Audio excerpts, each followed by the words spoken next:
Hi everybody, I'm Dr. Qazi. I'm a skin restoration specialist in Newport Beach, California. I focus mostly on acne and scars and pigmentation. I do a lot with collagen stimulation as well and facial balancing. I'm going to walk you through this case. This is a patient that we worked on in December of last year. And you can see, if you look at his results just after that single combination session, you can see already a significant improvement with his atrophic scars. You can see that there's a lot more lifting really where that scar tissue is. You can see that overall just his skin quality has improved a lot. And pigmentation is back to normal too. So all really, really great signs. We have his full video up too on YouTube. You can take a look at that as well. You can see his full video there. And it's pretty cool because we showcase really from start to finish how we solved this patient's scars, and we were able to get those results. You can see that really nice step-by-step process there.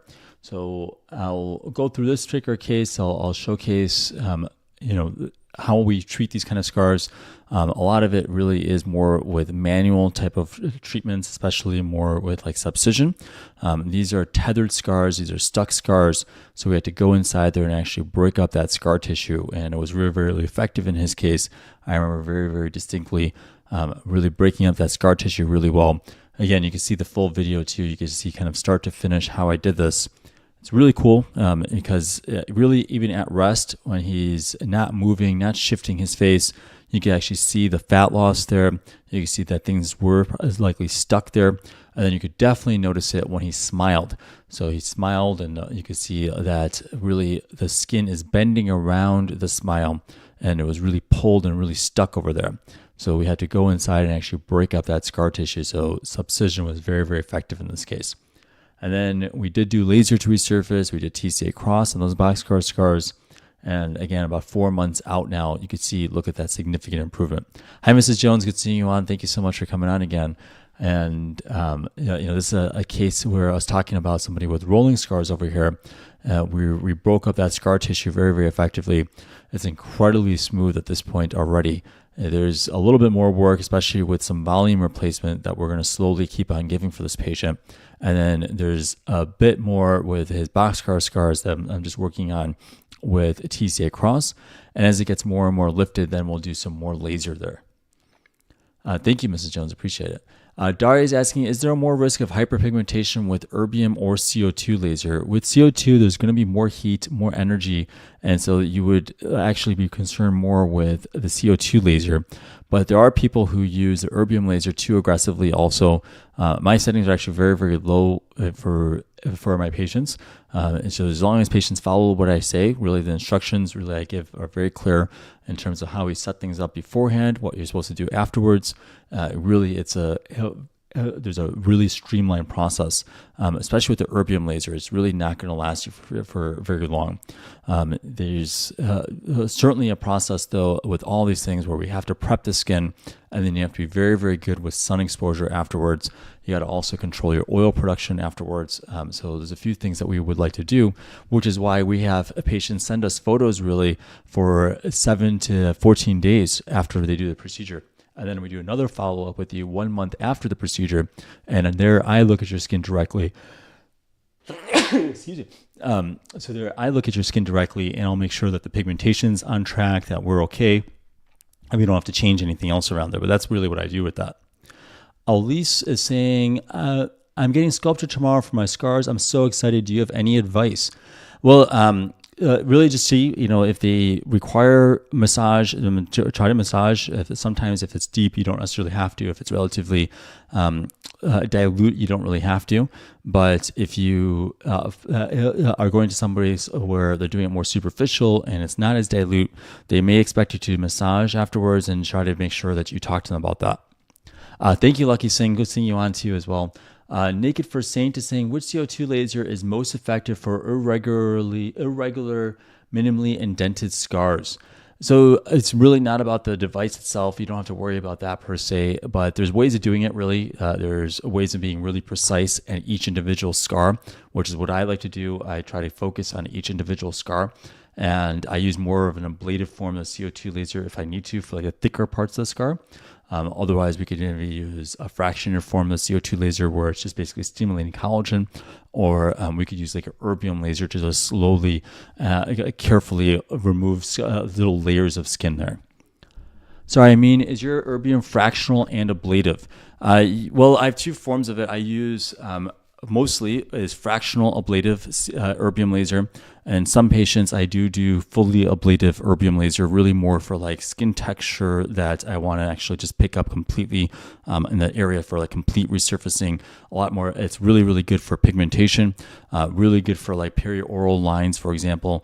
It's good because you don't have as much heat as the CO2 laser, and you can just keep on chipping away at a line, just keep on going. If you really just want to keep on digging as deep as you want, you can keep on doing that. So it's really nice for that.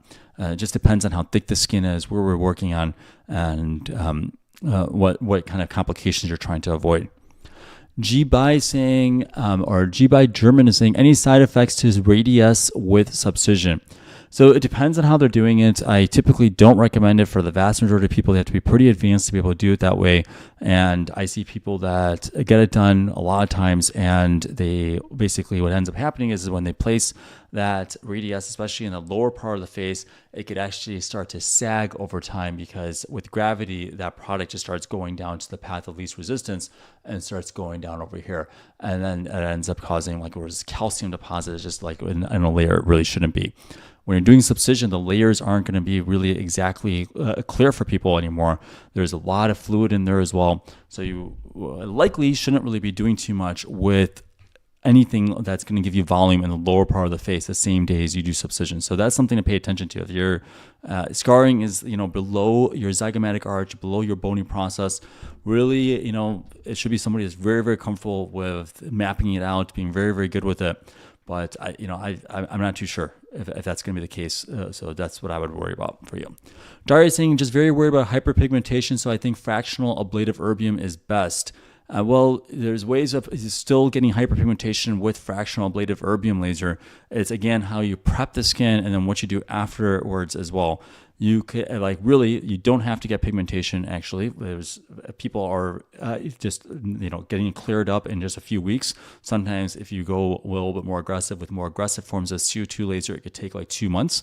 But it's not something that's permanent for people. So it's it's definitely something that you could prep and prepare and avoid by making sure that you're really good about UV damage.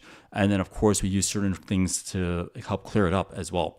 So all these things have risk. Erbium fractional or erbium laser could have a little bit less likely risk, but there's people that are out there and they'll tell you that you have to use maximum settings for the erbium laser. So that's why I'm a little bit hesitant on recommending that to you necessarily and saying that's the best option. And when I'm doing the erbium laser, I the fractional form of the erbium laser, I turn off. There's a way actually of turning it on where you could turn on heat in the coagulable. You could actually coagulate the tissue still, sort of similar to a CO2 laser. I turn that off.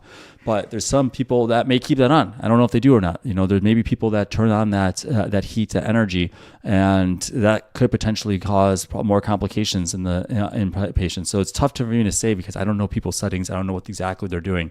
My settings are a lot lighter. People are shocked by how light my settings are. A lot of times they're shocked. They think that you have to have a really high energy, really this and that, and people are obsessed about that. So like physicians, even patients, they think that you have to have a certain level, and if it's not that point, then it's just not going to be effective. It's just not true. This patient, it's like localized certain areas. We go high heat, high energy. I didn't have to use high heat, high energy the rest of his face. Why would I have to do that? We have to go really precisely there. Let's see here. Where was I at though? Lucky Singh is saying, hi, Dr. Qazi. I've done over 100 treatments. As a result, my skin is super sensitive, air, wind, heat, anything. The doctors here said that it's not possible, but I've read others also say it. How does one know how much more their skin can tolerate? From our counselor, I would need more invasive treatments, and I'm worried how much my skin can tolerate. Now that you mentioned, I do remember who you were again with your skin, and there's I was definitely explaining to you that I'm not planning on doing too much heat and too much energy with you. So a lot of our patients have already done a lot of treatments beforehand. They have sensitive skin. Just follow my protocol exactly. But we could always, if you're worried about things like heat or energy, we could just not do the lasers. It's just that you won't get like that full polish effect, and that's fine. Just accept that. That's okay. It's just like, you may not get that. But I also like, I just have to have it because, where I'm pretty clear about these things, and I just want to have it so that you understand really fully what I'm trying to achieve. I'm trying to achieve the best possible results for everybody, and that's why I recommend it. But I'm also not pushing any of these things too. So it's like, if you don't want to do certain treatments and certain things, I'm actually just not even going to for really anybody, I'm not really pushing it or anything like that. Really, it's just like, okay, it is what it is. Like, you don't want to get that result, or we're going to try to work on a different way to try to achieve like the best possible result for what you feel comfortable for. And that's okay. We could do it that way, and we'll see what happens with it. And it's possible that that's all we need to do. And like for you, you didn't expect it to be like completely smooth. You're okay with some texture. You're okay with some of that. And you just, that risk of, pigmentation or sensitivity was just too high for you. So you just felt this is all you want to do. So that's okay. We could do it that way. We just won't touch an energy device in that case. It's really the way I do things, and I want to have it that way. I do find a lot of times the people that, and I'll just be totally honest and frank, I do find a lot of times the people that tend to give me and like the team a lot of like, just like, a lot more time that we have to spend afterwards are people who came into it already really concerned with things like that. And they were so worried about it. And we were like, kind of like, we don't have to do it this way, but they still just ended up doing it. And it's like, a week, 2 weeks later, 3 weeks later, 4 weeks later, of just like constantly concerned with like the redness and like this, which, okay, we were happy to help you with it. But like, then they're going on there and they're talking to people that gets them like more hyped up and more worried that like somebody says that if you do laser, it's this thing can be permanent and stuff like that. We're just like a week out or something. And this amount of anxiety just starts going like astronomical. And so it's like, I want to avoid that kind of stress, like in my life, going forward and like everything. So I just want to have it so that people just should understand that you can absolutely choose not to do certain parts of these treatments. I'm not telling you have to do any of these things, really. Like, this is all elective cosmetic procedures. I show results of things that I do to get the best possible results, and it makes sense to me. Sometimes I don't show that. I do say that this was not a laser result. This was not, we didn't even need to do laser. But if I said that we had to do it, it's like, because I'm looking at it, it's like, it makes the most sense. There's thickness of the scars. This is the best thing to do for it. And some people, I just say, you don't need it. Some people, I say, you don't need CO2 laser. You don't need erbium laser. You don't need phenol peel, things like that. I say it all the time. You don't need subcision. People are shocked sometimes. They think you need subcision. I'm like, you don't need subcision. It's going to be fine without subcision. And it's like, I only say it if you need it. So it's like, if you feel like, okay, well, this is something that is still going to cause more sensitivity for you. You're too worried about yourself. You're your own advocate. You could be your own person. People are adults. I give you the best possible game plan that I think that's going to help achieve the best possible result for you. I showcase over and over again how I achieve the best possible results. And it's like now entirely in people's court to say, okay, well, they had all the information and it made sense to it. But if you go down this route and you do it, then I do expect a level of trust now to let us go through this process, that we could get through it really safely and effectively.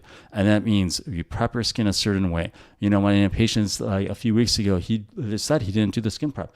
He was like, I didn't do the skin prep. It was just like, there was excuses and things like that. And it's like, we just have to reschedule. We can't do the laser portion of things. We just can't do it.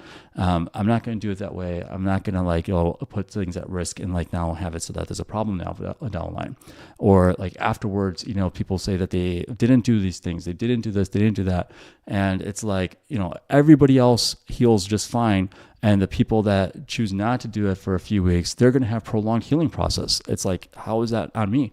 And it almost always are the people that were like telling me, like originally that, there was, there's a lot of concern back and forth, and they're telling me to like do like a patch test on the side of the ear, things like that, or like below their ear. And, I'm not sure what that would have really changed anyways, but okay, we could do it. And it's like, that's who ends up causing like our phone lines to be tied up. And I can't like manage now, like my team isn't able to deal with our regular patients as much and things like that, because people, just like 2-3 people sometimes are just like dragging like our phone lines down. And it's like, I got to get it so that things are just more fair for everybody. And like, we just have it like, this is clear. no pressure whatsoever. And I appreciate your lucky saying thank you. I did not feel any pressure from you or the team whatsoever. You left it in my hands. Absolutely. And that's exactly, I appreciate you coming on, also just understanding that, because I actually do want people who do feel like there's like this kind of like reservation, things like that just like don't do it at this point, like don't feel like there's a pressure. There's not like a pressure to do things in this. Like, this is elective cosmetic procedure stuff. This is stuff that like really should be, you're in the right place. It makes a lot of sense for you. When I did these things for me, it was like, I just like was really tired of looking at my skin a certain way. And I just really felt that I was holding myself back. And it was just, that's what it was. Everything else is going fine in my life. I just looked at it like I just felt like I just wasn't the best possible version of myself when I looked at myself. And it was that thought in my mind that wanted me to go down this route of going more aggressive and doing things properly for myself. And I knew that whatever the consequences were, I could be able to manage these things. And I am. I told you guys all over and over again, I literally will run through walls to make sure things are safe for patients, that we can get through things with people, make sure there's no problems with anybody. So it's like, I will literally get through everybody and make sure it gets done for everybody. But it's like, I know I'm capable of doing that, but it's like, ultimately that's up to you then. It's like, if it makes sense to you, that's how I feel. So that's what was saying. I wish your clinic was in Canada. I have a lot of patients in Canada. Actually, my patient yesterday flew in from Montreal. I was telling you, she has stage 3B ovarian cancer. Really sad otherwise, but she was saying that she wanted to do this treatment because she felt that like she wanted to do something before she died. That's what she said. She said that she wanted to do something for herself before she died, and felt that like this was her time just to just to feel better about herself. A lot of patients actually from Ontario, of course, and from our side of British Columbia as well. So would appreciate, of course, just doing a virtual consultation. You could go to my page, go to drqazi.com, and we'll be happy to set up a virtual consultation with you. Okay, Hero saying, for scars on the nose area, should Bellafill be injected only superficially? Not necessarily, depends. You definitely could do it very, very carefully, though. Very few people I would trust with it that way. Very, very few people. So just choose a provider really carefully. I worked on a patient. She flew in from San Francisco. I've been working on her for a little bit of time. She had a really severe deep scar in her nose. Works incredibly well now, about a year later now. So it looks beautiful. It looks amazing, actually, over there. So it's definitely doable. It's just, you got to be very careful with it. Would subcision cause sagging? I want my acne scars removed. So it's not really, something that I could say that doesn't do it at all. For some people, there's cases where I've dealt with other people that have done it, subcision elsewhere, and they went too aggressive in the lower part of the face. They used certain blades where they really shouldn't have used, and they did end up causing really clearly sagging. It was clear. But really from the beginning, from the start of my practice, I never did it that way. In the lower part of the face, I was very, very careful. If you look at the ligaments, if you understand the anatomy, it's very cavalier, very risky to do it that way. And I never did it that way. So I always avoided that problem. I also, as I was talking about earlier, I don't put filler in the lower part of the face, especially like dilute forms of like Sculptra or Radiesse, when we're doing a lot of subcision over there. It's really too risky. Now you could actually cause volume to get displaced, and it can weigh the cheeks down. It then could potentially look like sagging then. So I wouldn't want that either. So you gotta be very careful as we're doing these things. Subcision in the right hands will be very safe, but there's possibilities of people that do this where it could end up causing a lot of problems. Really, there's a lot of people that I just would never trust with my face. I would never trust anybody to go there.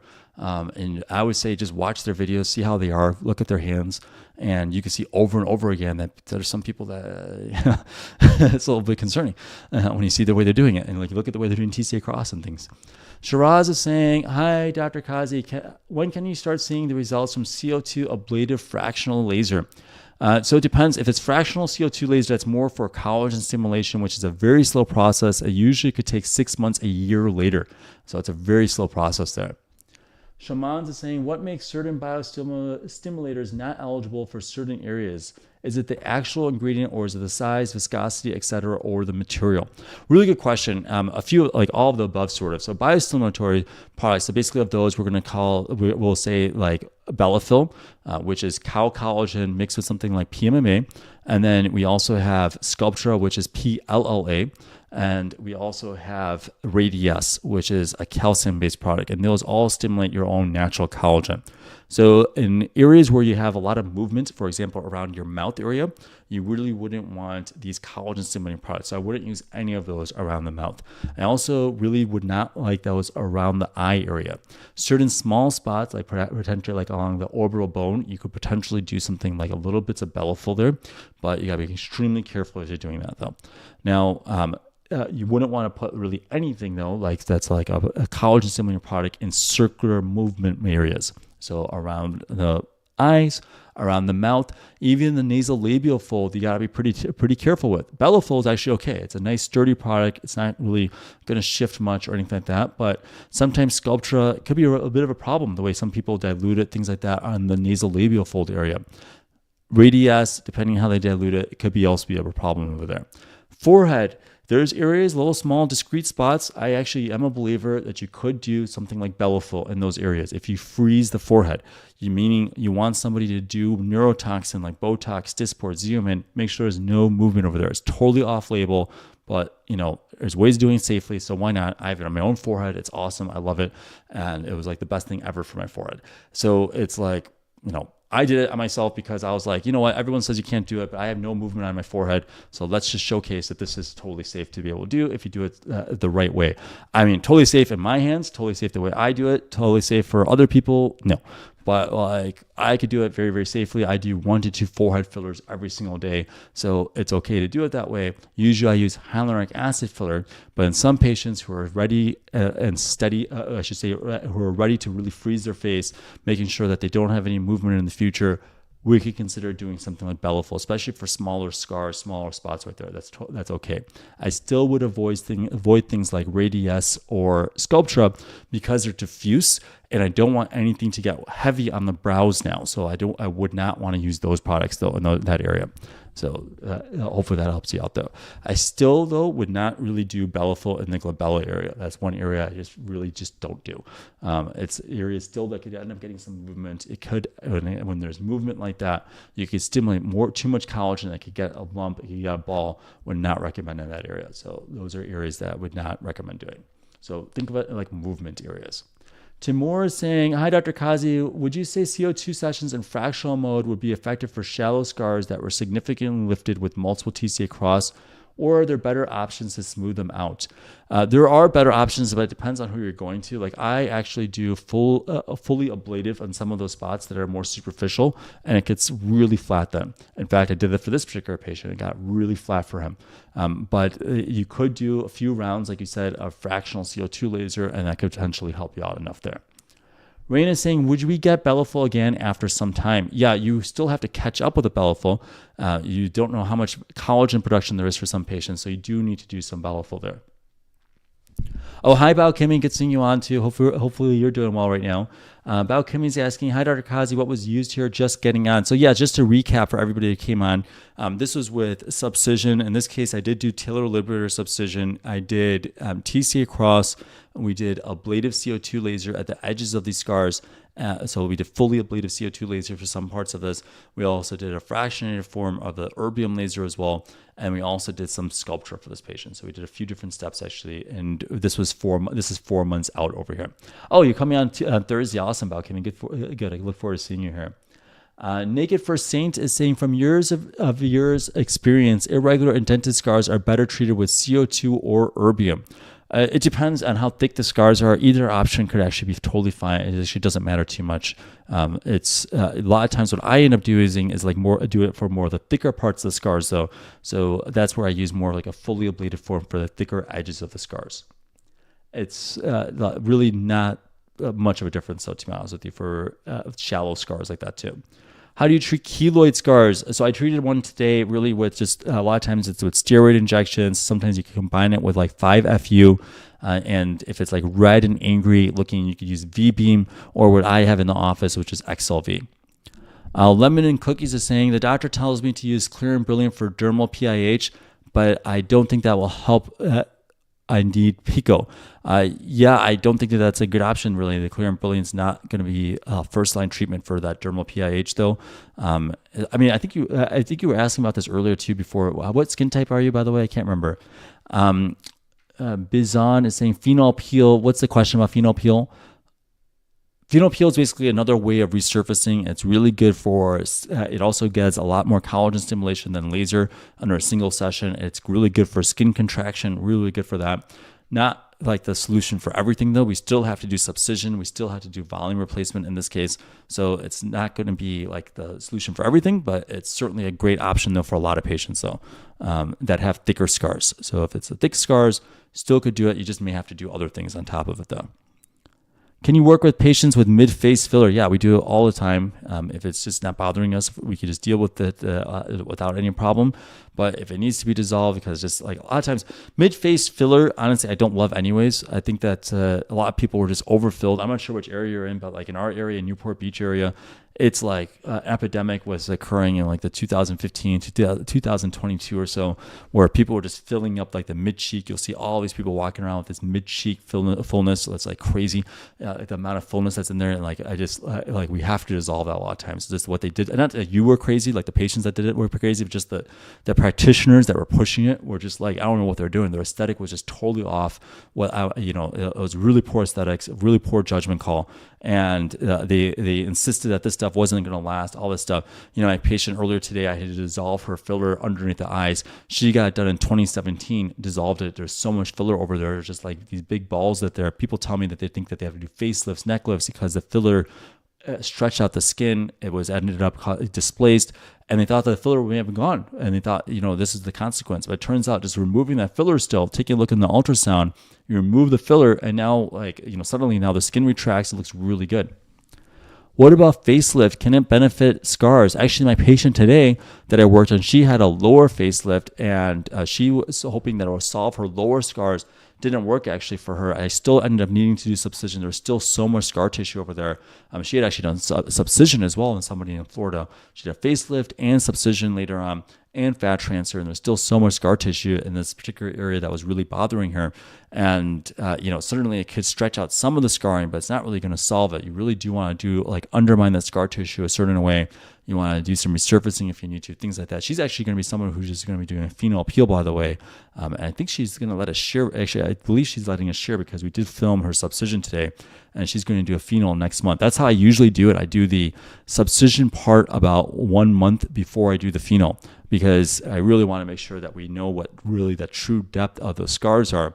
And it's actually, I know people are doing the phenol when they do the subcision. It doesn't make much sense to me, because it's like you can't see the scars that well then. It's like, how deep are you going to go? What are you going to do with the next day when you try to go a little bit deeper to it's kind of questionable. So instead I break up all that scar tissue, help it rise and see what it's naturally going to be, even without any volume, anything like that, see where it's supposed to be, and then do a phenol to resurface, and then do dermabrasion right after that, then do more phenol after that, and then we can see like a beautiful, beautiful result. So phenol, there's a certain way of doing it to get an excellent result. It's really good for skin contraction, really good for collagen stimulation.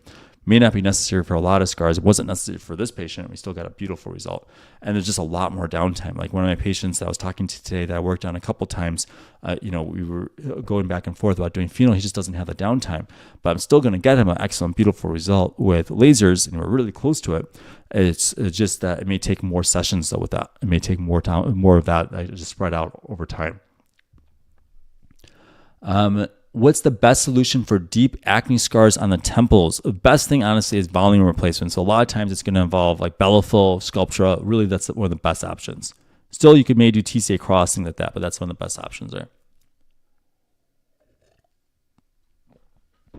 Any good laser dermatologists you know of in Georgia? I have a lot of patients in Atlanta. One of the patients actually I showed earlier, like a few days ago, or I should say last week, was from Atlanta. So, I've heard a lot of people, especially for skin of color, actually, interestingly enough, there's a lot of patients who have melanated skin from Georgia, and it turns out there's many people who do it, actually melanated skin. And unfortunately, I don't know. I can't say. How does subcision with a cannula not cause surface level scarring when you poke through the skin? Well, we're not poking through the skin, but even if you happen to, it's not like it's an issue. But it's really, we're very, very careful as we're doing this. And so making sure that we're just in the exact layer that we need to be. I'm intradermal for a vast majority of this, so intradermal and a little bit of what's called subdermal, just a little tiny bit to break up some of that scar tissue. But we're not anywhere near like going to try to poke up from the skin, especially with the cannula. It's very difficult, and you have to be very controlled as you're doing this. To make sure that you don't run into that problem. Is very oily skin a problem, a hindrance for your acne scar treatments? Yes, it is. That's absolutely the case. I really want to get your oil better controlled before we do these treatments, either with like Accutane or potentially with the Cure laser. Either option is totally fine with me. I just got to get something to control that before we do it. This is going to be my last question tonight, by the way. It says, Ruxa is saying, hi, doctor, do you usually do local or full anesthesia for phenol peels? I do twilight anesthesia, so that means that we do IV sedation. I do it in a surgery center, so that way it's totally safe. That anesthesiologist is watching your blood pressure, your heart rate, giving you the pain medication that you need to. I don't have to stress about that even a little bit. They just take care of it completely. So that's the way I like to do it. I like to just be super, super safe when I do these things. So it's like we do it in a surgery center. There's always an anesthesiologist who's just watching over things. Appreciate everybody. Thank you so much. I will see you.